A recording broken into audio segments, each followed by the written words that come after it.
I'm Steve Adler with Thomson Reuters, and I'm delighted to welcome General George Casey, the Army Chief of Staff. One thing I've wondered about in this war is how effective ultimately a volunteer army can be at a time when we've got, again, what you would call, persistent conflict around the world. What's your assessment of the strength of a volunteer army versus a draft? This is a hugely professional, resilient, combat-seasoned force. And I came in the early 70s, and there was the residue of a draft force. This is a far more capable and professional force than it was the draft force. Now, to your question, can we sustain this? And I believe we can if we get the soldiers to a sustainable deployment tempo. Our goal in the short term is 1 year out, 2 years back. Our goal in the longer term, as demand comes down, is to get to 1 year out, 3 years back.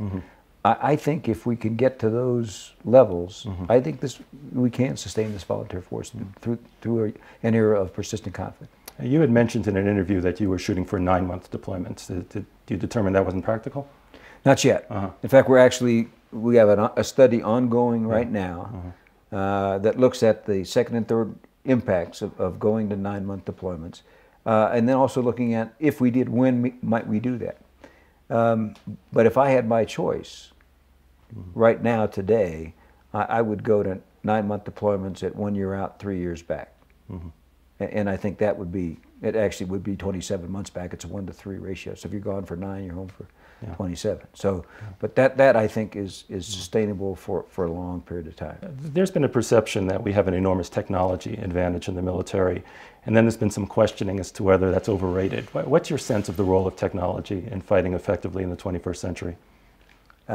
Technology is important, but people are the most important thing, and that's why the volunteer force is so important, and our ability to recruit and retain great soldiers is necessary for our long-term success. Now, great soldiers enabled by great technology is where you want to be. When you talk about great soldiers, you have the issue of people coming home, post-traumatic stress disorder, the rash of suicides that have occurred. What are you doing to try to deal with soldier ability to be resilient, soldier morale, the ability to go off for a year and deal into those difficult circumstances and come back and still be sound? Yeah. We've been working this very hard, especially knowing that we were going to be at this for a while. And about 2 years ago, we did an assessment of all our programs. And what we realized was that the bulk of our programs were designed to help someone after they had a problem. That they weren't designed to get ahead of the problem and give them the skills on the front end so they didn't develop the problem to begin with. And so we developed a program called Comprehensive Soldier Fitness. And it's designed to give every soldier the skills they need to deal with repeated challenges. And so far, I'm very pleased. We've only started it last October, but to date we've had 750,000 soldiers actually complete an assessment that gives them a strength rating in each of the 5 key areas of fitness.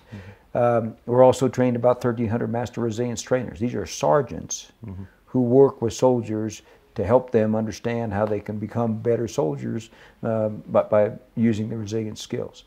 That's gone a little slower than I would have hoped, but we'll pick up the pace on that.